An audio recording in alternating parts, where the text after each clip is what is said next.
సాధారణంగా రోడ్ల పక్కన గోతులు తవ్వి ఆ టెలికాం నెట్వర్క్ కేబుల్స్ వేసే ఒక కంపెనీ గురించి ఆలోచించినప్పుడు మన మదిలో ఎలాంటి చిత్రం మెదులుతుంది? బహుశా కాంక్రీట్ పైపులు, పెద్ద పెద్ద రోలర్ల చుట్టూ చుట్టిన వైర్లు. ఎగ్జాక్ట్లీ.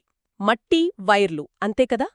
కానీ అదే కంపెనీ ఒకవైపు ఆర్టిఫిషియల్ ఇంటెలిజెన్స్ డేటా సెంటర్లకు ప్రాణధారమైన అత్యంత సంక్లిష్టమైన హైటెక్ కేబుల్స్ తయారు చేస్తూ ఉంటే అది నిజంగా ఒక పెద్ద షిఫ్ట్. అవును. పైగా మరోవైపు అడ్వాన్స్డ్ విమాన విడిభాగాలు, స్మార్ట్ హ్యాండ్ గ్రెనేడ్లు తయారు చేసే స్థాయికి ఎలా మారుతుంది? ఈనాటి లోతైన విశ్లేషణలో హెచ్ఎఫ్సిఎల్ అనే కంపెనీ సాధించిన ఈ ఆసక్తికరమైన పరిణామాన్ని పరిశీలిద్దాం. రైట్, ఇది చాలా ఇంట్రెస్టింగ్ టాపిక్. ఈరోజు మనం చర్చిస్తున్న అంశాలకు ఆధారం బేసిక్గా ఆ కంపెనీ తాజా ఫైనాన్షియల్ రిపోర్ట్స్, మే 2026 నాటి బోర్డు మీటింగ్ వివరాలు మరియు ఇన్వెస్టర్ ప్రెజెంటేషన్స్. అవును, ఈ సోర్సెస్ అన్ని ఒకే విషయాన్ని చాలా స్పష్టంగా చెప్తున్నాయి. కరెక్ట్. ఈ పత్రాలన్నీ ఒక స్పష్టమైన వ్యూహాన్ని సూచిస్తున్నాయి. అదేమిటంటే optical fibre, telecom products, defence మరియు ఎగుమతులు.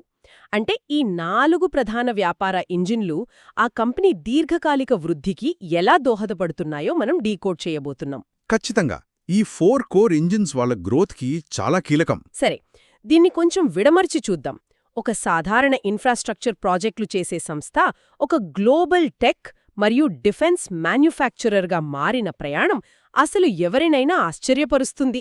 నిజమే, కానీ ఈ సోర్సెస్ని నిశితంగా గమనిస్తే ఇదంతా అకస్మాత్తుగా జరిగిన మార్పు కాదని మనకు అర్థమవుతుంది. అంటే ముందుగానే ప్లాన్ చేశారంటారా? అవును, ఇది చాలా వ్యూహాత్మకంగా భవిష్యత్తు అవసరాలను ముందే పసిగట్టివేసిన అడుగుల సముదాయం. ప్రపంచవ్యాప్తంగా వస్తున్న మార్పులకు అనుగుణంగా R&D అంటే రీసెర్చ్ అండ్ డెవలప్మెంట్ మీద భారీగా పెట్టుబడి పెడుతున్నారు. ఓ, R&Dలో ఇన్వెస్ట్ చేయడం వల్లే ఈ ప్రోడక్ట్ ఇన్నోవేషన్ వస్తోందన్నమాట. ఎగ్జాక్ట్లీ. ఈ 4 కోర్ బిజినెస్ ఇంజిన్స్ ఒకదానికొకటి ఎలా అనుసంధానమయ్యాయో విశ్లేషించడం ఇక్కడ చాలా ముఖ్యం. రైట్. అయితే ముందుగా ప్రపంచాన్ని ఒక ఊపుతున్న AI అంటే ఆర్టిఫిషియల్ ఇంటెలిజెన్స్ మరియు డేటా సెంటర్ల భూమి గురించి మాట్లాడుకుందాం. తప్పకుండా. ప్రస్తుతం అదే కదా హాట్ టాపిక్. అవును, ఎక్కడ చూసినా AI గురించే చర్చ. ఆర్కైవ్స్లో ఉన్న డేటాని ప్రాసెస్ చేయడం దగ్గర్నుండి కొత్త కంటెంట్ క్రియేట్ చేయడం వరకు అంతా AI చూసుకుంటోంది. రైట్. మరి ఈ గ్లోబల్ ట్రెండ్తో ఒక కేబుల్స్ తయారు చేసే కంపెనీకి ఉన్న సంబంధం ఏమిటి? అసలు ఆర్టిఫిషియల్ ఇంటెలిజెన్స్కి, ఫైబర్ ఆప్టిక్స్కి ముడి ఎక్కడ పడుతోంది? ఇక్కడ ఆసక్తికరమైన విషయం ఏమిటంటే AI అభివృద్ధికి కేవలం మైక్రోచిప్స్ లేదా సాఫ్ట్వేర్ మాత్రమే సరిపోవు. హార్డ్వేర్ కూడా కావాలి కదా? అవును. AI డేటా సెంటర్లలో వేలాది సర్వర్లుంటాయి. ఆ సర్వర్లు ఒకదానితో ఒకటి కాంతి వేగంతో మాట్లాడుకోవాలి. అంటే డేటా ట్రాన్స్ఫర్ జరగాలి కదా. కరెక్ట్, లేకపోతే ఆ స్పీడ్ రాదు. ఎగ్జాక్ట్లీ. సాధారణ CPU సర్వర్ ర్యాక్తో పోలిస్తే AI డేటా సెంటర్లోని సర్వర్లకు ఏకంగా 36 రెట్లు ఎక్కువ ఫైబర్ అవసరం. 36 రెట్లా? వావ్! అవును. ఒక సిస్టమ్ నుంచి ఇంకో సిస్టమ్కి వెళ్లే డేటా పరిమాణం మనం ఊహించలేనంతగా పెరిగిపోయింది. దీనికోసం మామూలు కేబుల్స్ పనిచేయవు. అంటే ఒక సాధారణ ఇంటర్నెట్ ట్రాఫిక్ అనేది ఒక సింగిల్ లేన్ రోడ్డు అనుకుంటే AI డేటా సెంటర్లు ఏకంగా 36 లేన్ల హైవే అడుగుతున్నాయన్నమాట. భలే చెప్పారు. ఆ పోలిక చాలా ఖచ్చితమైనది. ఆ స్థాయిలో డేటా ప్రవహించాలి కదా మరి. కానీ ఈ కేబుల్స్ గురించి రిపోర్ట్స్లో చూసినప్పుడు 1728 ఫైబర్ కౌంట్ అని ఉంది. ఇది వినడానికి చాలా సాంకేతికంగా ఉంది. ఒకే కేబుల్లో ఇన్ని వేల ఫైబర్లు ఎందుకు కూరుతున్నారు? స్పేస్ అనేది ఇక్కడ ప్రధాన సమస్య. డేటా సెంటర్లలో ప్రతి అంగుళం చాలా ఖరీదైనది కదా. అవును, అక్కడ స్థలం చాలా వాల్యుబుల్. రైట్. వందలాది కేబుల్స్ వేసే బదులు ఒకే కేబుల్ లోపల జుట్టుకన్నా సన్నగా ఉండే 1728 ఫైబర్ గొట్టాలను అమరుస్తారు. దీనివల్ల వాళ్లకి స్పేస్ సేవ్ అవుతుంది. ఓ, అంటే హై డెన్సిటీ కేబుల్స్ అన్నమాట. ఎగ్జాక్ట్లీ. కానీ ఇక్కడే ఒక పెద్ద ఇంజనీరింగ్ సవాలుంది. మామూలు ఫైబర్ కేబుల్ని డేటా సెంటర్లోని ఇరుకైన సర్వర్ ర్యాక్స్లో వంచినప్పుడు బేసిక్గా లోపలున్న కాంతి బయటకు లీక్ అవుతుంది. కాంతి లీక్ అయితే డేటా లాస్ జరుగుతుంది కదా? అవును, దాంతో డేటా లాస్ జరుగుతుంది. దీన్ని అరికట్టడానికి G.657A2 అనే ఒక ప్రత్యేకమైన బెండ్ ఇన్సెన్సిటివ్ ఫైబర్ని వాడతారు.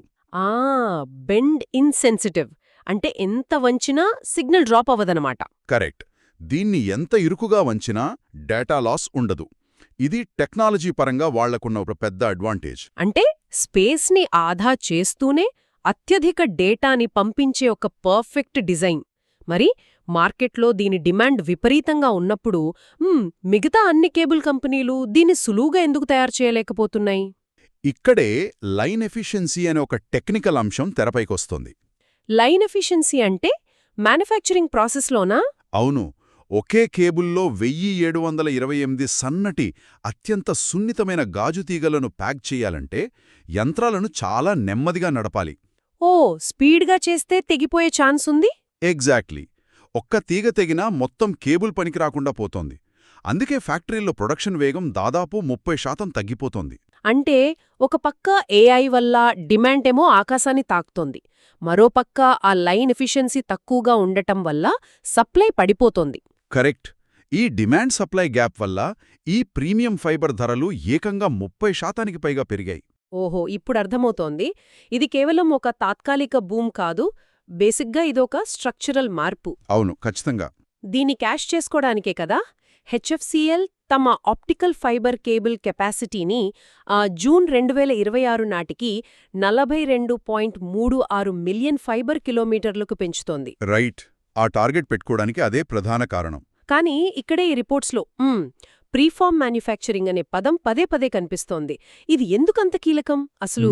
దీన్ని అర్థం చేసుకోవాలంటే బేసిక్గా ఫైబర్ ఎలా తయారవుతుందో తెలియాలి. ఫైబర్ ఆప్టిక్స్కి అసలైన ముడి సరుకు ఈ ప్రీఫార్మ్. ముడిసరుకు అంటే గ్లాస్ లాంటిదా? కరెక్ట్.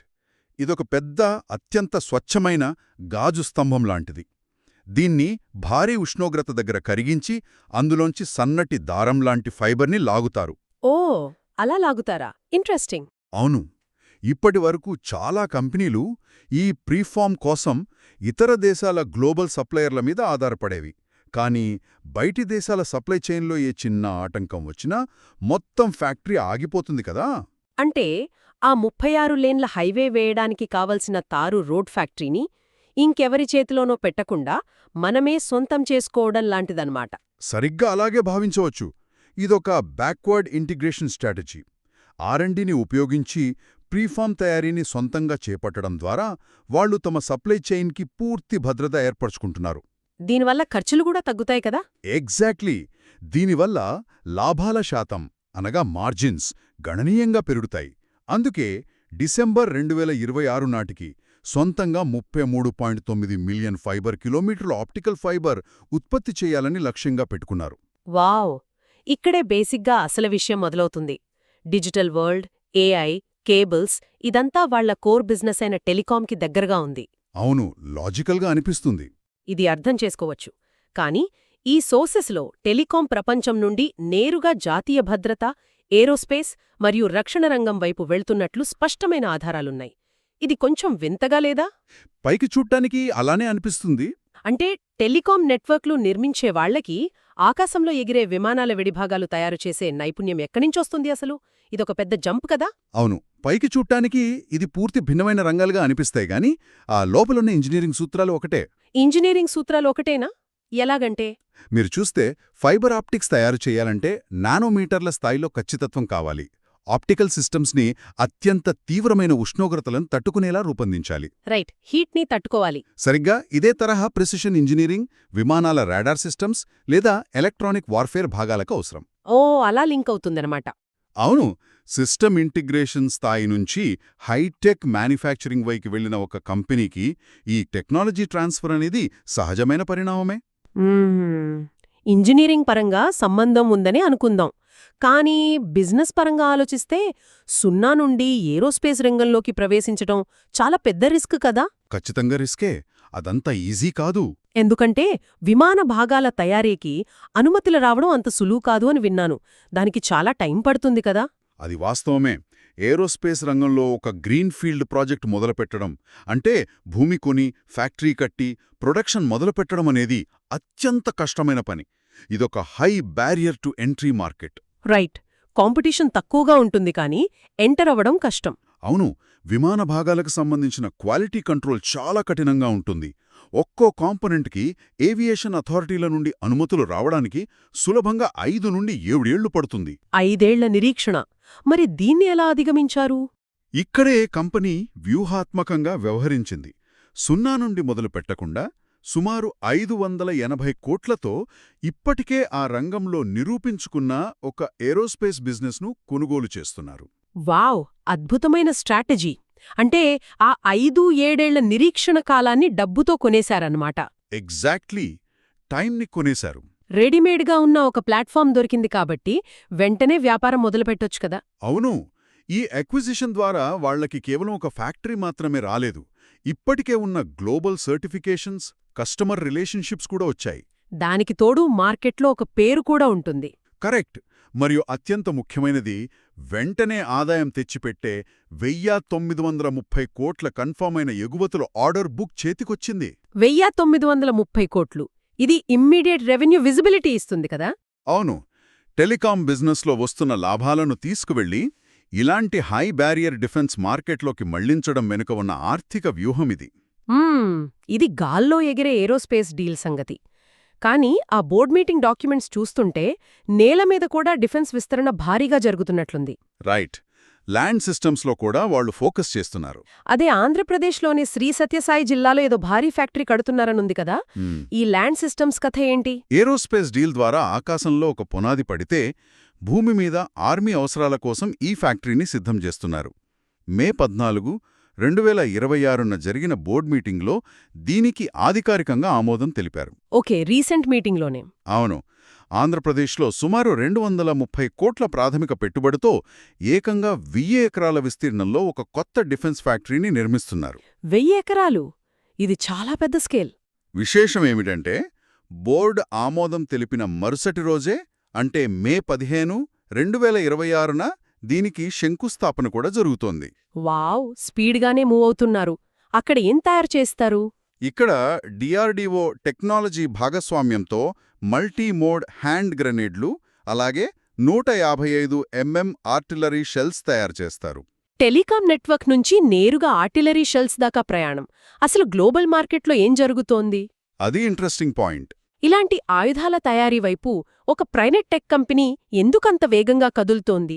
దీనికి కారణమేమై ఉంటుంది? దీన్ని అర్థం చేసుకోవాలంటే మనం గ్లోబల్ డిఫెన్స్ ట్రెండ్స్ని పరిశీలించాలి. ప్రస్తుతం భౌగోళిక రాజకీయాలు చాలా ఉద్రిక్తంగా ఉన్నాయి కదా. అవును, ఎక్కడ చూసినా జియోపాలిటిక్స్ టెన్షన్గానే ఉంది. పాత తరహా యుద్ధాల స్థానంలో ఇప్పుడు ఎలక్ట్రానిక్ వార్ఫేర్, స్మార్ట్ వెపన్స్ మరియు టెక్ ఆధారిత రక్షణ వ్యవస్థలు వచ్చాయి. ప్రపంచవ్యాప్తంగా ప్రతి దేశం తమ రక్షణ బడ్జెట్ను అమాంతం పెంచుకుంటోంది. రైట్, బడ్జెట్స్ పెరుగుతున్నాయి. మరి ఇండియా పరిస్థితేంటి? ఇక భారత ప్రభుత్వ విధానాల విషయానికొస్తే రక్షణ రంగంలో దిగుమతులపై ఆధారపడటాన్ని తగ్గించి స్వదేశీ ఉత్పత్తిని పెంచాలనే లక్ష్యంతో ఆత్మనిర్భరత విధానాన్ని తీవ్రంగా ప్రోత్సహిస్తోంది. ఆత్మనిర్భర్ భారత్. అవును, చాలా వింటున్నాం దీని గురించి. ఈ విధానం వల్ల దేశీయ తయారీదారులకు మునుపెన్నడూ లేని స్థాయిలో ఆర్డర్లొస్తున్నాయి. మనమిక్కడ ఏ రాజకీయ పక్షం తీసుకున్నా తీసుకోకపోయినా ఈ విధానాల వల్ల మార్కెట్ డైనమిక్స్ ఎలా మారుతున్నాయో ఈ రిపోర్ట్స్ స్పష్టంగా చూపిస్తున్నాయి. అంటే పాలసీ షిఫ్ట్ అనేది ప్రైవేట్ సెక్టర్కి బాగా హెల్ప్ అవుతుందన్నమాట. ఎగ్జాక్ట్లీ. ఆ గ్లోబల్ ట్రెండ్స్, ఈ స్థానిక పాలసీలు రెండూ కలిసి ఈ కొత్త డిఫెన్స్ ఫ్యాక్టరీకి ఊతమిస్తున్నాయి. దీని అంతరార్థం ఏమిటి? ఒకవైపు ఏఐ డేటా సెంటర్లకు అవసరమైన ఫైబర్, మరోవైపు దేశ రక్షణ కోసం అడ్వాన్స్డ్ ఆయుధాలు. ఇది వాళ్ళ స్ట్రాటజిక్ డైవర్సిఫికేషన్. ఇన్వెస్టర్లు ఈ భారీ మూలధన కేటాయింపులను ఎలా చూడాలి? 1000 కోట్లు పెట్టి ఫ్యాక్టరీలు కడుతున్నారు, అక్విజిషన్స్ చేస్తున్నారు. ఇది కేవలం ఒక ఖర్చులాగే కనిపిస్తోందా, లేక సంస్థాగత పెట్టుబడిదారులను ఆకర్షించే ఒక దీర్ఘకాలిక వ్యూహమా? దీన్ని మనం ఒక పెద్ద చిత్రంలో చూస్తే ఈ కంపెనీ కేవలం సైజులో మాత్రమే పెరగట్లేదు. దాని బిజినెస్ మోడల్ పూర్తిగా మారిపోతోంది. మోడల్ మారుతోంది అంటే ఎలా మారుతోంది? గతంలో ఇలాంటి కంపెనీలు ప్రభుత్వ ప్రాజెక్టుల టెండర్లు తీసుకుని టెలికాం ఇన్ఫ్రాస్ట్రక్చర్ నిర్మించి ఇచ్చే ఒక ఈపీసీ సంస్థలుగా ఉండేవి. ఈపీసీ అంటే engineering, procurement and construction. Right. అవును, ప్రాజెక్టులు చెయ్యడం, బిల్లుల కోసం ఎదురుచూడటం, ఇదొక చక్రం. కాని ఇప్పుడు వాళ్ళు ఆ ప్రాజెక్ట్ ఎగ్జిక్యూషన్ సేవల నుండి అధిక లాభాలు తెచ్చే స్పెషలైజ్డ్ ప్రాడక్ట్ సేల్స్ వైపు వ్యూహాత్మకంగా మారుతున్నారు. సర్వీస్ బేస్డ్ నుంచి ప్రాడక్ట్ బేస్డ్కి వెళ్తున్నారు. కరెక్ట్. అంటే కేవలం సిస్టమ్ ఇంటిగ్రేషన్ చేసే స్థాయి నుంచి హైటెక్ మ్యానుఫ్యాక్చరింగ్ వైపు జరిగిన ఆర్థిక పరివర్తన ఇది. ఈ ప్రాజెక్టుల నుంచి ప్రాడక్టుల వైపు వెళ్లడం వల్ల ఆర్థికంగా అంటే ముఖ్యంగా లాభాల విషయంలో వచ్చే పెద్ద మార్పేంటి? బేసిక్గా ప్రాజెక్టులలో ఎప్పుడూ మార్జిన్స్ తక్కువగా ఉంటాయి. వాతావరణం అనుకూలించకపోవడం, ల్యాండ్ అక్విజిషన్లో ఇబ్బందులు, ప్రభుత్వ అనుమతుల మీద ఆధారపడి ఆలస్యం కావచ్చు. అవును. డెడ్లైన్స్ మిస్ అయితే పెనాల్టీలు కూడా ఉంటాయి కదా? రైట్. కానీ ప్రాడక్ట్ సేల్స్లో పరిస్థితి వేరు. అందున స్పెషలైజ్డ్ డిఫెన్స్ విడిభాగాలు లేదా ఏఐ కేబుల్స్ లాంటి హైటెక్ ప్రాడక్ట్స్లో మార్జిన్స్ చాలా ఎక్కువగా ఉంటాయి. వాల్యూమ్ పెరిగితే ప్రాఫిట్ కూడా పెరుగుతుంది. అవును. ఒకసారి ఫ్యాక్టరీ రన్ అవ్వడం మొదలైతే ఆర్డర్ల ఆధారంగా అది స్థిరమైన ఆదాయాన్నిస్తుంది. ఈ మార్పు వల్లే ఆర్థిక సంవత్సరం 2026 ఫలితాలలో 4,949 కోట్ల ఆదాయం నమోదు చేశారు. వావ్! ఆ మార్జిన్ పర్సెంటేజ్ కూడా బావున్నట్లుందిగా? అవును. 15 కాదు, ఏకంగా 16.7% ఎబిటా మార్జిన్ నమోదు చేయగలిగారు. 16.7%? అంటే ప్రాజెక్టుల మీద ఆధారపడడం పూర్తిగా మానేశారా? రిపోర్ట్స్లో దేశీయ ప్రాజెక్టుల ఊసు కూడా ఉన్నట్లుంది. పూర్తిగా మానేయలేదు. ఉదాహరణకు దేశీయంగా 8,100 కోట్ల భారత్నెట్ ఫేజ్ 3 ప్రాజెక్టును దక్కించుకున్నారు. ఇది ఖచ్చితంగా గొప్ప విషయమే. అవును. అది చాలా పెద్ద గవర్నమెంట్ ప్రాజెక్ట్ కదా? రైట్. కానీ వారు తమ దృష్టిని అంతర్జాతీయ డేటా సెంటర్లు, గ్లోబల్ 5G మార్కెట్ అవసరాలకు తగ్గట్టు ఎగుమతులపై ఎక్కువగా పెడుతున్నారు. ఎక్స్పోర్ట్స్ మీద ఎందుకంత ఇంట్రెస్ట్? ఎందుకంటే దేశీయ ప్రాజెక్టుల మీద మాత్రమే ఆధారపడితే రేపు ఏమేమా విధానాలు మారితే ఇబ్బంది పడాల్సొస్తుంది. అదే అంతర్జాతీయ ఎగుమతుల ద్వారా వచ్చే వృద్ధి చాలా స్థిరంగా ఉంటుంది. అంటే ఒక డైవర్సిఫైడ్ పోర్ట్ఫోలియో అన్నమాట. ఎగ్జాక్ట్లీ. వాళ్ల ఇంటర్నేషనల్ ఫుట్ ప్రింట్ ఇప్పుడు ప్రపంచ 5G మరియు AI అవసరాలకు సరిగ్గా సరిపోతోంది. ఈ ఎగుమతులపై ఇంత ఫోకస్ ఎందుకు చేస్తున్నారంటే ఆ భారీ ఎగుమతుల ఆర్డర్ బుక్ భవిష్యత్తుకి ఒక భరోసా ఇస్తుందన్నమాట. ఏకైక కస్టమర్ లేదా ఒకే దేశం మీద ఆధారపడే రిస్క్ తగ్గుతుంది. కరెక్ట్. రిస్క్ని మిటిగేట్ చేసుకుంటున్నారు. బహుశా అందుకేనేమో ప్రమోటర్లు కూడా తమ సొంత కంపెనీలో వాటాను పెంచుకుంటున్నారు కదా? డాక్యుమెంట్స్లో వాళ్లు వారెంట్స్ ద్వారా అదనపు మూలధనాన్ని చొప్పిస్తున్నారని ఉంది. అవును. అది చాలా స్ట్రాంగ్ సిగ్నల్. ఇది సాధారణంగా కంపెనీ భవిష్యత్తుపై వాళ్లకే ఉన్న అపారమైన నమ్మకాన్ని సూచిస్తుంది. తమ స్ట్రాటజీ ఖచ్చితంగా వర్కౌట్ అవుతుందని వాళ్లకి తెలుసన్నమాట. సరిగ్గా చెప్పారు.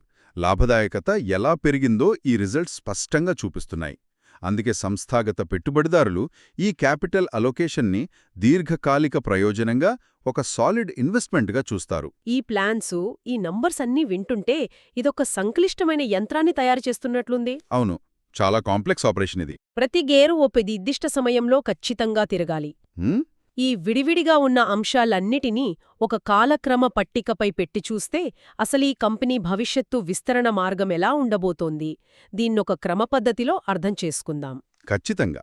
ఈ మల్టీఇయర్ రోడ్ మ్యాప్ ఎలా ప్లాన్ చేశారో చూస్తే వారి ఆశయాల పరిమాణం మనకు అర్థమవుతుంది.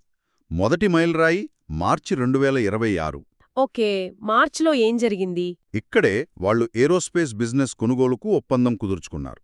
ఇది రక్షణ రంగంలో తక్షణ ఆదాయానికి పునాది. రైట్. MOU సైన్ చేశారు. ఆ తర్వాత రెండవ మైలురాయి మే 15, 2026. ఆంధ్రప్రదేశ్లో 1000 ఎకరాల మల్టీమోడ్ హ్యాండ్ గ్రెనేడ్స్ మరియు ఆర్టిలరీ షెల్స్ తయారు చేసే ఫెసిలిటీకి శంకుస్థాపన. ఓ, గ్రౌండ్ బ్రేకింగ్ సెరమనీ. అవును. అది జరిగిన వెంటనే నిర్మాణ పనులు శరవేగంగా మొదలవుతాయి. అంటే డిఫెన్స్ వైపు 2 కోణాల్లో విస్తరణ. ఒకటి కొనుగోలు ద్వారా ఏరోస్పేస్లో, ఇంకోటి స్వంత ఫ్యాక్టరీ ద్వారా ల్యాండ్ సిస్టమ్స్లో. కరెక్ట్. 5G వల్ల పెరిగిన డిమాండుకు సప్లై ఇవ్వడానికి ఇది అత్యంత కీలకమైన సమయం. అవును. ఆ డిమాండ్ని క్యాచ్ చేయడానికి ఇదే కరెక్ట్ టైం. ఇక చివరిగా 4వ మైలురాయి 2026 సంవత్సరాంతానికి. ఇయర్ ఎండ్కి ఏం ప్లాన్ చేశారు? కేబుల్స్కి కావాల్సిన అసలైన ముడిసరుకు అంటే optical fibre capacity 33.9 million fibre కిలోమీటర్లకు చేరుకుంటుంది. ఓ, అంటే దాదాపు ప్రీఫార్మ్ ఇంటిగ్రేషన్ పూర్తయిపోతోందన్నమాట. ఎగ్జాక్ట్లీ. అదే సమయంలో ఏరోస్పేస్ డీల్కు సంబంధించిన అధికారిక పనులు, పేపర్ వర్క్ అన్నీ ముగిసిపోయి డీల్ క్లోజ్ అవుతుంది. వావ్! కేవలం ఒకే ఒక్క సంవత్సరంలో ఇన్ని భారీ మైలురాళ్లా? అంటే మార్చ్ నుండి డిసెంబర్లోపు ఒక కంపెనీ తన స్వరూపాన్నే మార్చుకుంటోందన్నమాట. అవును. చాలా అగ్రెసివ్ టైమ్లైన్ ఇది. ఈ టైమ్లైన్స్, ఈ కొత్త ఫ్యాక్టరీలన్నీ గమనిస్తే వీరు కేవలం ఈ ఏడాది లాభాల కోసం మాత్రమే ప్లాన్ చేయట్లేదు. లాంగ్ టర్మ్ విజన్ ఉందంటారా? ఖచ్చితంగా. రాబోయే దశాబ్దం పాటు రాబోయే ఏఐ భూమికి డిఫెన్స్ అవసరాలకు సిద్ధమవుతున్నారని స్పష్టమవుతోంది. ముఖ్యంగా ఆ ఆంధ్రప్రదేశ్ ఫెసిలిటీ మరియు ఈ ప్రీఫార్మ్ ఇంటిగ్రేషన్ లాంటివి దీర్ఘకాలంలో ఒక స్కేలబుల్ గ్రోత్కు పునాది వేస్తున్నాయి. సప్లై చైన్ మొత్తం వాళ్ల చేతిలోనే ఉంటుంది కాబట్టి ప్రాబ్లం ఉండదు. కరెక్ట్. రేపు మార్కెట్లో ఎంత డిమాండొచ్చినా తట్టుకుని నిలబడగలిగే పూర్తి స్వయం ప్రతిపత్తి వాళ్ల చేతిలో ఉంటుంది. మనం ఇప్పటిదాకా చర్చిస్తున్నది ఒకసారి సారాంశంగా చూస్తే ఒకప్పుడు ఇన్ఫ్రాస్ట్రక్చర్ ప్రాజెక్టులు చేస్తూ సిస్టమ్స్ ఇంటిగ్రేట్ చేసే స్థాయి నుంచి ఈరోజు గ్లోబల్ ట్రెండ్స్ అయిన 5G, AI, డేటా సెంటర్లు మరియు ప్రపంచ రక్షణ అవసరాలను తీర్చే ఒక హై మార్జిన్ స్పెషలైజ్ ప్రోడక్ట్ మ్యానుఫ్యాక్చరర్గా ఈ కంపెనీ రూపాంతరం చెందిన తీరు ఒక కేస్ స్టడీ. అవును. ఇదంతా ఎందుకు తెలుసుకోవాలంటే సమాచార విప్లవం మరియు మారుతున్న భౌగోళిక రాజకీయాలు కలిసి ఒక వ్యాపార రూపురేఖలను ఎలా సమూలంగా మార్చేయగలవో ఈ పరిణామం అద్భుతంగా వివరిస్తుంది. నిజమే. జియోపాలిటిక్స్కి టెక్కి ఇంత కనెక్షన్ ఉందని ఎవరూ ఊహించరు. రైట్. భవిష్యత్తు అవసరాలను ముందుగా పసిగట్టి ప్రాజెక్టుల మీద ఆధారపడే మోడల్ నుండి ప్రోడక్ట్ ఎగుమతుల మోడల్కి మారడం వల్ల కంపెనీలు ఎలా స్థిరత్వాన్ని సాధిస్తాయో ఇందులో స్పష్టంగా కనిపిస్తోంది. ఖచ్చితంగా. ఇదంతా చూస్తుంటే ఈ విశ్లేషణ ప్రారంభంలో మనం చెప్పుకున్న ఆ వైర్లు, కాంక్రీటు పైపుల చిత్రం ఇప్పుడు పూర్తిగా చెరిగిపోయింది. అవును. ఇప్పుడంతా హైటెక్ మ్యానుఫ్యాక్చరింగ్. ఇప్పుడు ఒకవైపు డేటాను కాంతివేగంతో పంపించే హైకౌంట్ ఫైబర్, మరోవైపు దేశ భద్రతను కాపాడే అడ్వాన్స్డ్ ఆయుధాలు ఒకే కంపెనీ నుండి రాబోతున్నాయి. ఇది ఒక ముఖ్యమైన ప్రశ్నను లేవనెత్తుతుంది. ఆ ప్రశ్న ఏంటి? టెలికాం కేబుల్స్ వేసే కంపెనీలు జాతీయ భద్రతకు సంబంధించిన ఆయుధాలు, ఏరోస్పేస్ విడిభాగాలు మరియు ఏఐకి ప్రాణమైన హైటెక్ కేబుల్స్ అన్నీ తయారుచేసే స్థాయికి చేరినప్పుడు అసలు భవిష్యత్తులో ఒక టెక్నాలజీ సంస్థకి, ఒక రక్షణ సంస్థకి మధ్య ఉన్న గీత పూర్తిగా చెరిగిపోతుందా? ఇదొక చాలా థాట్ ప్రొవోకింగ్ క్వశ్చన్. అవును. డేటా సెంటర్లను రక్షించడం కూడా దేశ సరిహద్దులను రక్షించినంత ముఖ్యమైన కాలంలో మనమున్నాం బేసిగ్గా. ఈ టెక్ మరియు డిఫెన్స్ కలయిక రాబోయే రోజుల్లో బిజినెస్ ప్రపంచాన్ని ఎలా శాసిస్తుందో చూడటం ఆసక్తికరం. ఇది నిజంగా మనం తీవ్రంగా ఆలోచించాల్సిన విషయం. ఈనాటి విశ్లేషణ ఇక్కడతో ముగిద్దాం. ఆసక్తికరమైన మరో అంశంతో మళ్ళీ కలుద్దాం.